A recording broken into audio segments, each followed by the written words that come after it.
Anyway. Donc, un mot important, chouv en hébreu, qui veut dire se repentir, qui est fondamental théologiquement. Généralement, on parle de, tu sais, de se tourner de bord, de quitter le chemin dans lequel nous sommes naturellement, qui mène à la perdition, et de se tourner vers Dieu. On utilise souvent l'image d'un U-turn, et non pas un 360 degrés. Il faut faire attention, 360 degrés, tu reviens où tu étais. Mais un 180 degrés, on tourne complètement de côté, à l'envers.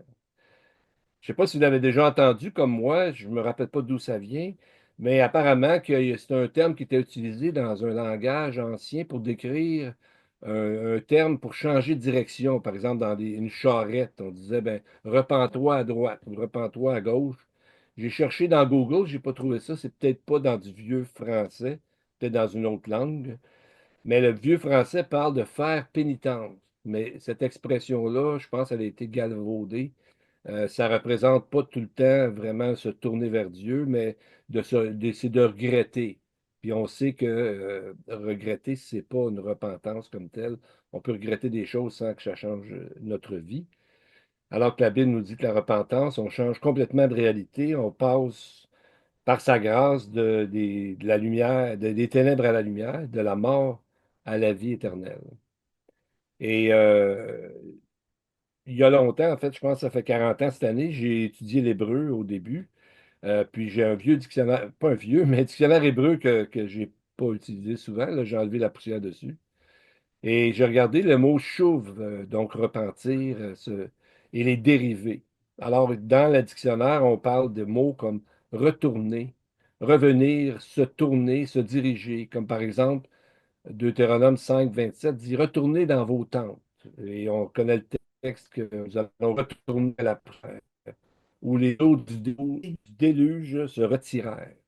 On a aussi des textes comme qui demandent à Dieu de revenir vers le peuple, dans d'autres euh, pensées, si on veut le dire avec des grands guillemets. Nombre 10, 36 revient éternel auprès des myriades, des milliers d'Israël. Dans notre compréhension, nous, comme croyants, on voit surtout l'idée de revenir à Dieu, se convertir, comme un texte bien connu, Ésaïe 6, 10 de peur qu'il ne se convertisse et que je ne le guérisse, en parlant du peuple. Et c'est ce que Jean-Baptiste a fait lorsqu'il est revenu. Les gens ne comprenaient pas trop, ils ne voulaient pas comprendre ce qu'il disait, il avait endurci leur cœur. Osée 12, 7 dit, tu reviendras à ton Dieu. Jérémie 5, il refuse de revenir. Et la version seconde dit de se convertir, mais c'est l'idée de revenir en arrière ou de revenir à Dieu. Et donc, de revenir sur une décision, donc de changer d'idée. Les synonymes sont comme se détourner, s'écarter, reculer de quelque chose. On s'en va dans un endroit où on va faire une telle action et on a beaucoup de textes qui semblent aller dans ce sens-là. Maintenant, on se demande, Dieu se repent-il? Parce que vous avez, comme moi, vous avez déjà lu ces textes-là.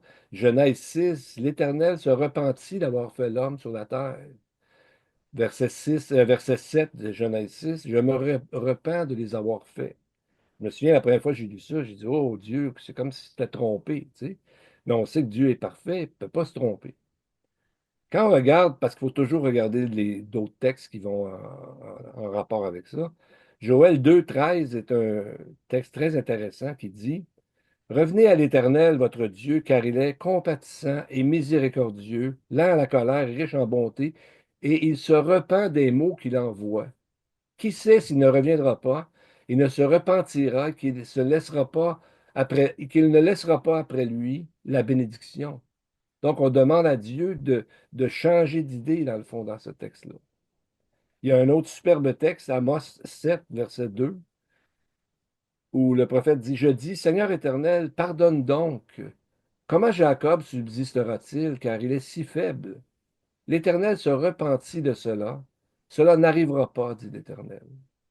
Donc, on voit que la clé, si on veut, c'est dans le texte de Jonas, il dit, Dieu vit qu'ils agissaient ainsi et qu'ils revenaient de leur mauvaise voie. Alors Dieu se repentit du mal qu'il avait résolu de leur faire, et il ne le fit pas. Jonas 3, 10. On a souvent tendance à voir Dieu comme un bloc monolithique qui change jamais, ce qui est vrai pour certaines situations. Dieu a dit le salut, c'est pour toujours, jamais je ne t'abandonnerai, jamais je ne te délaisserai. Il y a des choses qui sont immuables, ça ne changera jamais, heureusement, parce que Dieu est amour. La repentance de quelqu'un peut faire que Dieu change d'idée. D'ailleurs, il a offert le salut, il n'était pas obligé. Comme Dieu, dès Genèse 4, il aurait pu dire on arrête tout, c'est fini. Mais non, ça fait 4 6 000 ans qu'il attend et qu'il revient bientôt, heureusement. Donc, on voit aussi, les prophètes ont souvent fait appel à Dieu de cette manière. On trouve même qu'ils vont parfois un peu loin. Nous, on ose très peu approcher Dieu comme cela. Bien sûr, il ne s'agit pas de manquer de respect, mais on voit des exemples dans la Bible qui nous font un peu sursauter des fois, comment le prophète approche Dieu, parce que des fois, on n'ose pas faire ça. Puis il faut faire attention de le faire, là. Je ne veux pas créer de controverse, comme disait mon frère tantôt. Mais un excellent exemple, c'est le prophète Habakkuk. Et Jacques Gabison a fait une étude justement il n'y a pas si longtemps sur le sujet. Et Habakkuk dit, jusqu'à à quand, ô Éternel? J'ai crié et tu n'écoutes pas. J'ai crié vers toi la violence et tu ne secours pas. Tu sais, c'est spécial de dire ça, là. Pourquoi me, pourquoi me fais, pardon, pourquoi me fais-tu voir l'iniquité et contemples-tu l'injustice? Pourquoi la pression et la violence sont-elles devant moi? Dans le fond, il fait appel à l'amour de Dieu en disant ça, mais il ose poser des questions. Et on voit que Dieu ne l'a pas frappé parce qu'il manquait de respect, mais il lui répond comment?